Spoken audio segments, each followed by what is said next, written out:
identify and write statistical questions. Think about this question during the lesson.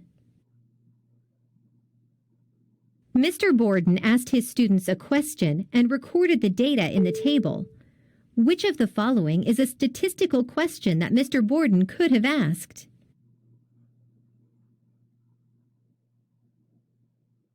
What is the area of an 8½ inch by 11 inch sheet of notebook paper? How many sheets of paper did you use last week? Did Bill use notebook paper to write his book report?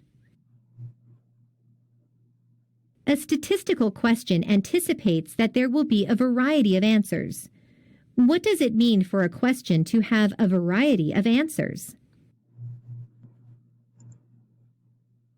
The question does not have one correct answer.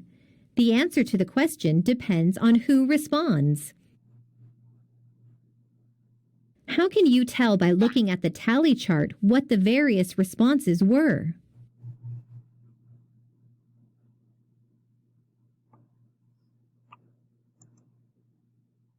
The first column shows the various answers, or the different numbers of sheets of paper used.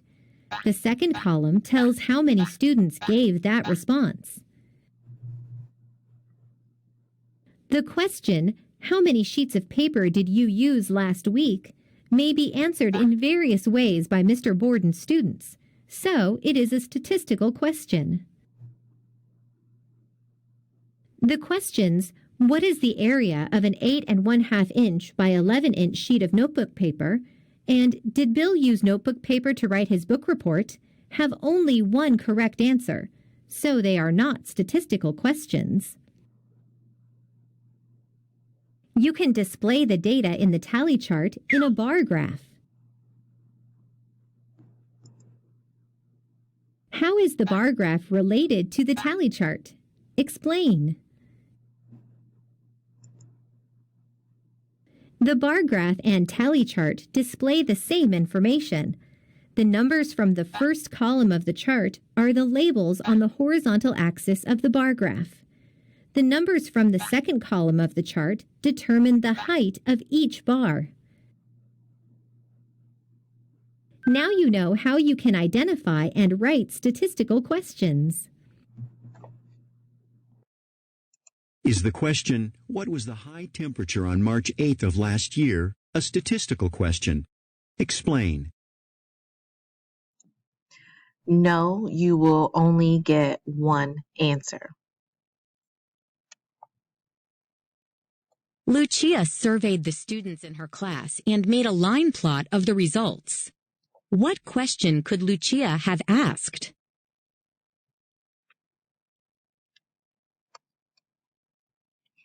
Look at the title and labels on the line. So we have number of days at the bottom on the number line and students' weekly exercise.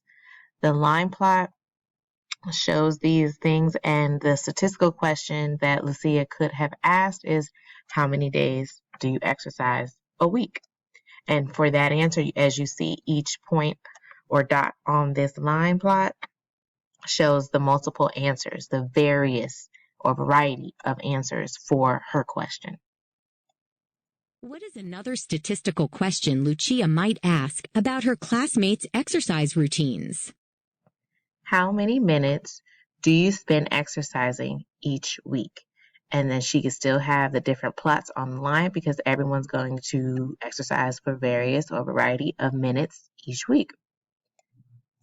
Dante surveyed students about choosing the new school mascot. The frequency table shows the number of students who responded yes and the number of students who responded no. What question might Dante have asked? What might Dante conclude from the data he collected? Dante might have asked, do you want the new mascot to be an alligator? The number of yeses, number of no's, that's a variety of answers. Because the data shows different people responded yes or no, and we had more yeses than no, Dante can conclude that the school wanted the mascot to be an alligator. What else might Dante conclude from his data?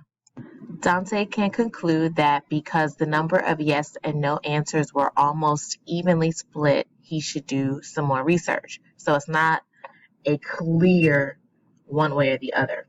So